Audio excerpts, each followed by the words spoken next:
when I asked you both, would you participate in the Leadership Development Day on February 4th? I'll start with you, Thomas. What was your first response, and why did you decide to participate? Yes, my first response was purpose. Like, here it is, again, aligning on purpose. When you shared with me your vision, what you wanted to accomplish, I said, wow, I had just finished my Best Year Yet plan, and I was clear on community. What better way to share the platform with leaders that are going to speak about leadership in a time such as this? So I was just blown away by the timing of it. I was blown away by the purpose, and blown away for the opportunity to have a platform to share. Because if we can share, we can grow.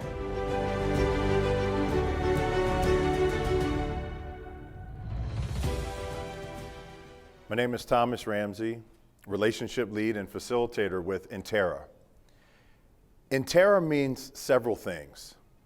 It is a word-forming element from the Latin that means within, inside out, and making things whole and complete. We put that together with Works because we believe in elevating the human experience at work. What's possible when we can talk about a clear mind and an excited heart? Now, the clear mind and excited heart is not just a concept. It's not something that we're thinking about. This was actually taken from the field. We have an opportunity and the privilege to work with organizations, large and small, and some of the biggest brands in the world. Clear Mind, Excited Heart came from one of our CEO client partners, Mr. Barry Davis, who's CEO of InLink Midstream. They are headquartered in Dallas, Texas. Barry's team and what they do is they connect energy to life. They use their natural gas pipelines, crude oil pipelines, and all the other logistical assets to take the energy to the place where it is produced to the place where it is consumed, and they do that in a big way all over North America. Having the opportunity to sit down with Barry and ask, what does leadership mean? He shared with me several things, and one of the things he said is leadership is about serving. Leadership is about helping people achieve their vision even more than they can do on their own. It's about togetherness. In '96 is when the company started. They were small, had about 10 people. They all got together and put their arms around each other and said, let's go create something significant. In 1996, they had about 10 people. They had less than $5 million capitalization. 20 years later, that organization is now over $15 billion and over 1,500 people employed. I asked Barry to share wisdom along the journey of what it took. And he said, Thomas, the answer is simple. Clear mind and excited heart. Now, when we talk about clear mind and excited heart, we have to go back. Because sometimes, for order for us to go forward, we must revisit the past. We must have learnings and lessons from the past. What we're talking about here is the old world view. When Isaac Newton saw the apple falling from the tree and decided to place a mathematical equation to measure not only the distance and the velocity of the fall, not only did he create calculus, what he created for us was a new world view. And that new world view consists of everything and how everything is being related to one another. It is a predictable, mechanical, linear cause and effect relationship. When we look at this new worldview, it tells us everything about who we are and how we are to operate.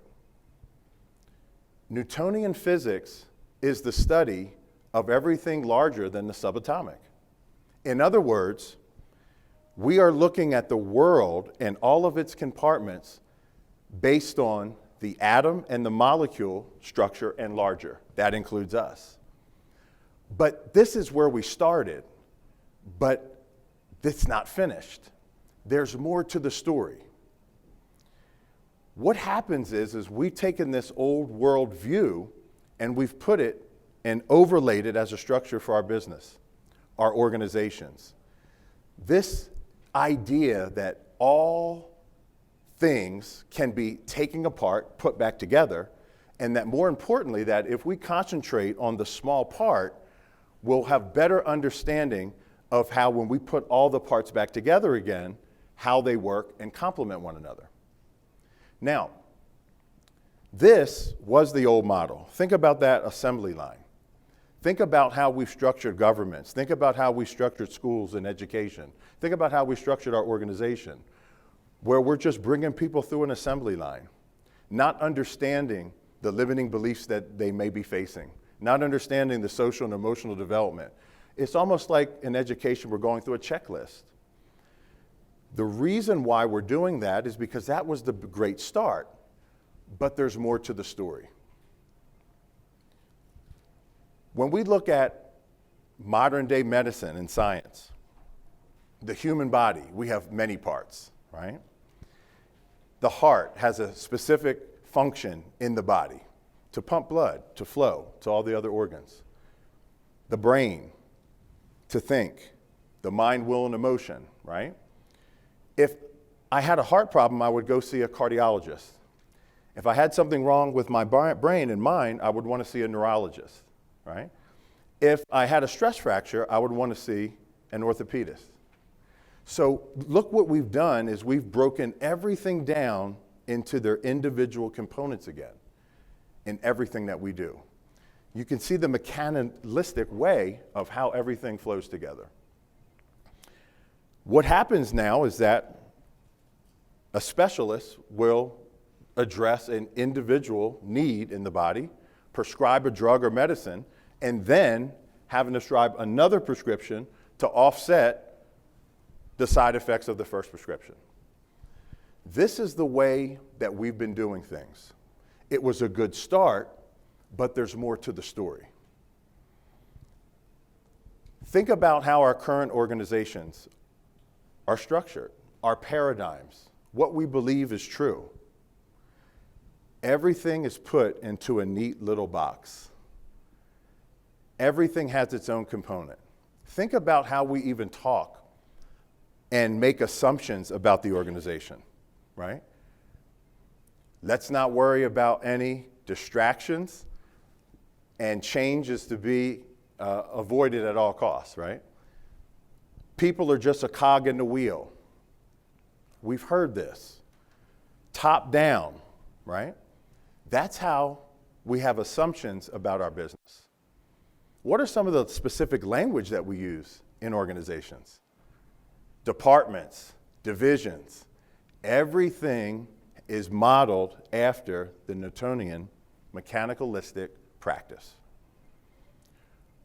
What we understand that this was just the beginning, there's more to the story.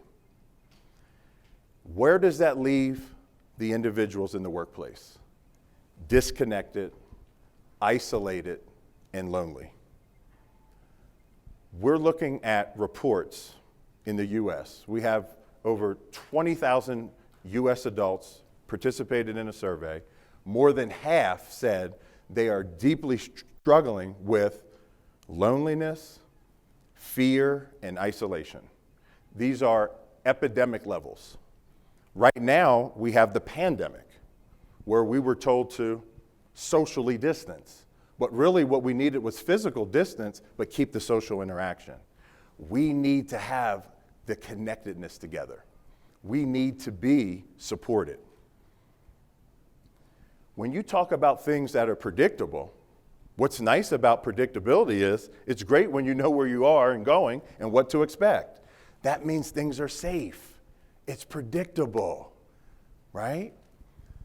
When we look at life and we take journeys and we are finding comfort in that there is some predictability in life. But what happens when things are unpredictable? Things that we didn't see, Business today is fundamentally different than it was just 30 years ago. The most profound difference we've come to believe is the level of complexity people have to deal with. See, it's not that things were never complex. They were. We had large systems. We had large cities. We had urban structures.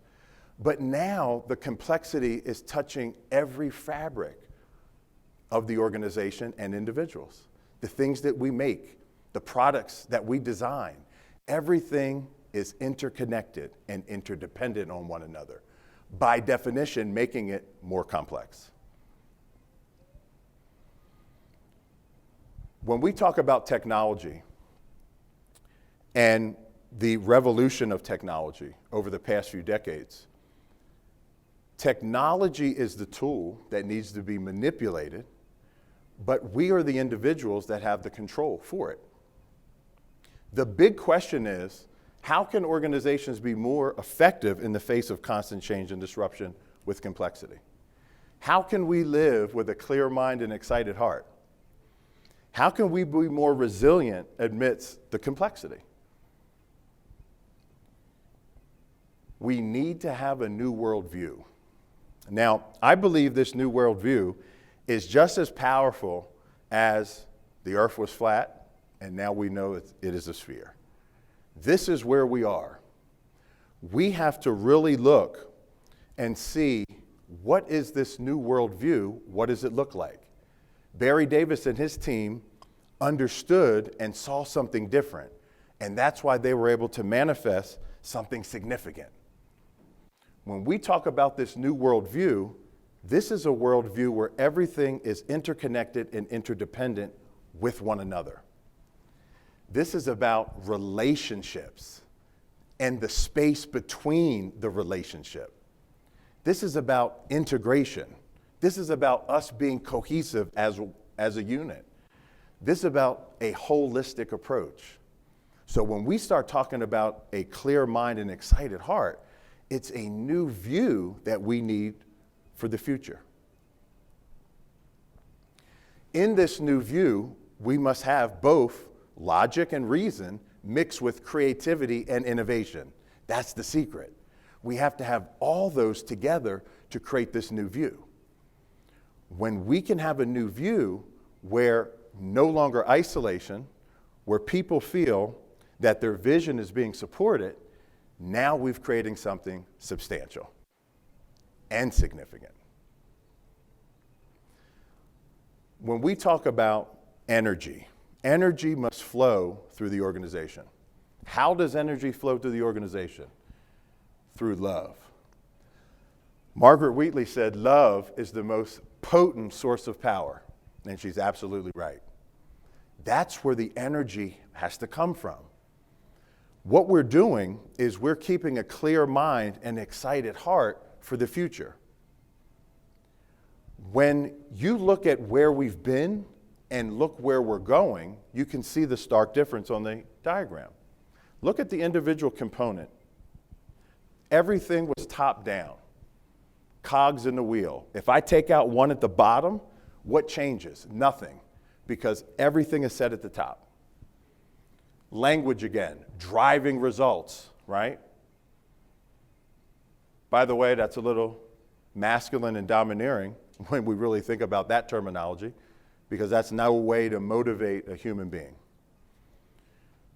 When we look at the integrated relational side, what's at the heart? What's at the center? The individual is at the center. The individual is at the heart of everything that we do. When you look at your teams, how well is that team if the individuals are broken? Look at your projects. Can the team have the capacity to complete a project if we start removing the heart source, which is the individual? Look at your major objectives, strategic initiatives and imperatives. If those things are not aligned, they would fall. If we take individuals off that diagram, what happens to the organization? It collapses. This is about having a clear mind and excited heart as we move forward to a better future together.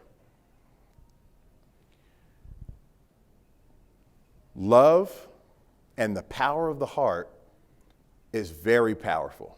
There's been a lot of data and research showing that if we can create coherence from the heart to the brain, we now reduce stress, we have better cognitive function, and a lot of our frontline resources and resource officers and police officers are experiencing this breakthrough right now. This is where we are, at a clear mind and excited heart. How it's done is through sustainable systems and tools that are scalable, that bring all these elements together, where we have better alignment, better focus, reduced distraction, better integrity and accountability. What we understand is that this is about a clear mind and excited heart to create something significant. It's not just one of us, it's all of us. But it's going to take a new mindset to see it. Leaders, the future is missing. We as leaders are called and compelled to create a better future, a future of hope, a future where we can eliminate distractions, a future where we can tackle limiting beliefs, a future where now we have a clear mind and an excited heart. If you are excited about what you heard, please contact me. This is our purpose. This is our mission. We are uniquely positioned with a beautiful portfolio and framework, tools and resources to start launching the new view right now. Thank you.